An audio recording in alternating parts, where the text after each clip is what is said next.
A good exchange starts from the establishment of a youth group which is interested in participating in such a project.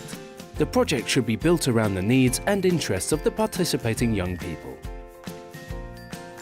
It may be that you have already been working with a youth group for some time. You see that a youth exchange could be a new learning opportunity for them.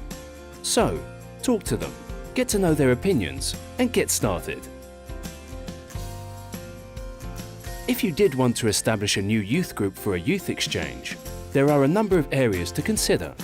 You could put up a notice announcing the exchange or hold a meeting inviting prospective participants and their parents or guardians to attend.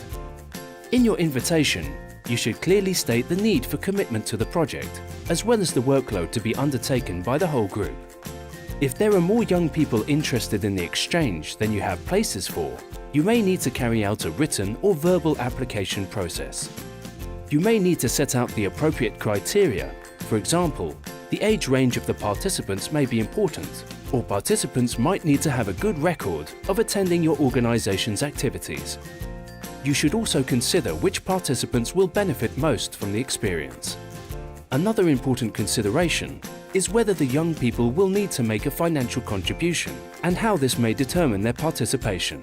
Bear in mind that a financial contribution should not be an obstacle for the young people to take part in the youth exchange. Once you have identified the young people who are interested in a youth exchange, this is a good time to agree a broad outline contract with the group, highlighting what they are buying into.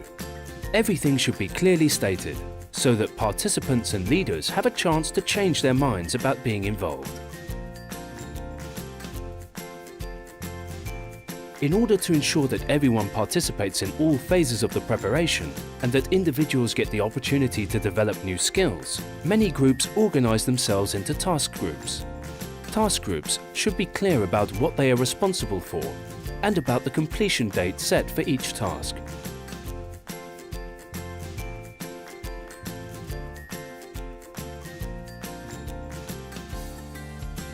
Throughout the planning stage, you should remember that there are times when the youth exchange project will move quickly and other times when it will be particularly slow. Consider how often the group should get together. Is this sufficient to carry out the planned preparation, or will you need to meet more often?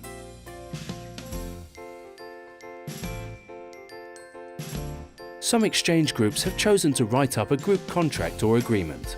Such a document can make it very clear to the whole group what level of commitment is required.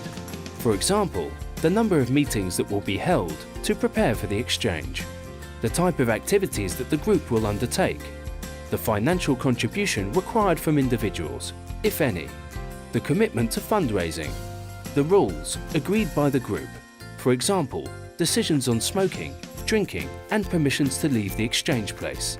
Who makes decisions about the exchange and where the final authority lies. The role of the leaders. These agreements should be revisited on a regular basis and adjusted if necessary to make the group work more efficiently.